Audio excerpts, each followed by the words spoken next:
welcome to Edgewood. We're here on the range. This is Tom Porten with Greg McCullough, our head professional.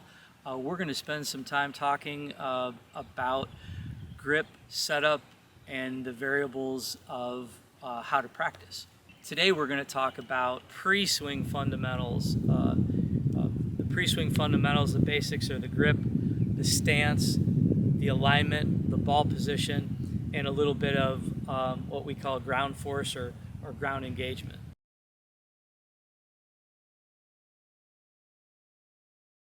So we're going to talk about grip. It's the only attachment to the golf club we have, and it has the most influence on the face that controls what hits the golf ball. And so if we can't get the grip right, we're going to have problems out there on the golf course. So let's work on starting with the left hand. And we want it in the fingers of the left hand. We do not want it to get up in the palm. Much like if we were to grab our pen to write something down, we're going to grab it in the fingers, because if we grabbed it in the palm, we would have no control over the instrument. So we want to think fingers for control. Okay. So Greg's going to put his left hand on in the fingers, and then as he wraps around, you can see there's a little notch between the thumb and the index finger that kind of points generally up to his chin or his right ear. That's what we call a neutral position.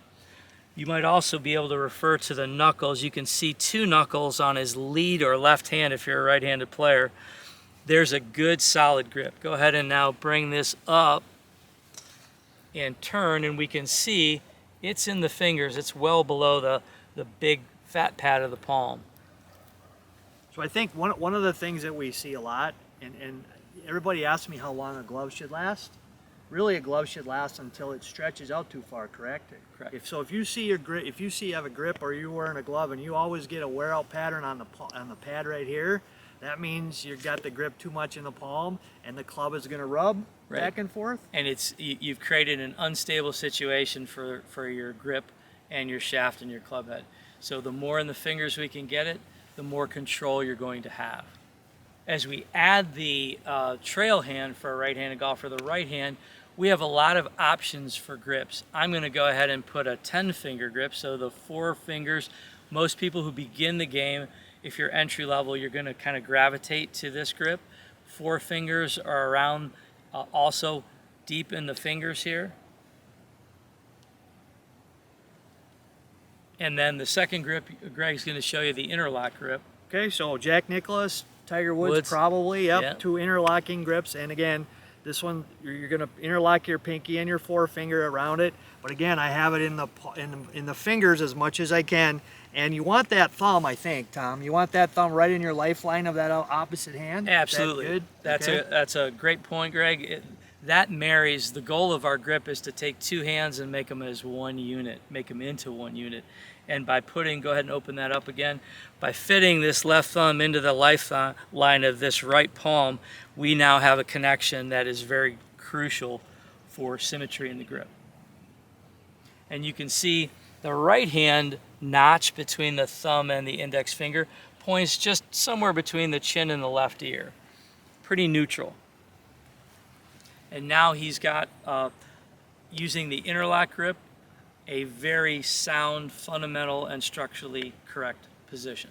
If you choose to use the third option, which is the Varden or overlap grip, instead of the pinky of the right and the index finger of the left interlocking, you're just going to place them between the first and the second finger, still in the fingers, still creating this same pocket. One correct grip, you can use any and all 3 of them, but you've got to have the positions correct. Yeah, I mean, most of the time, if people make errors, it's too much in the palms of their hand, and then the hands don't actually match up very well. Like you said, you're looking at the V's going a similar direction. We see a lot of that hand up on top, that hand underneath, right? It's really hard for your wrist to function the correct way when that happens. Right. So you want to make sure you get it up in your fingers, cover up that thumb, and get those V's pointed up in this direction as much as you can. And you know what? You got to have a hold on it. So when you start to grip it, if you change your grip and you start to grip it correctly, you're probably going to feel a lot of tension in your forearms, and your fingers are going to get tired. If they don't right away, you probably have it too much in the palm. That's correct. If you have any questions that you'd like answered, or if you'd like to take some lessons here at beautiful Edgewood Golf Course, you can please contact us in the golf shop at 701-232-2884. You can follow us on Facebook, fargogolf.net, all those great social media accessibilities that we have in a great Fargo Park District Golf.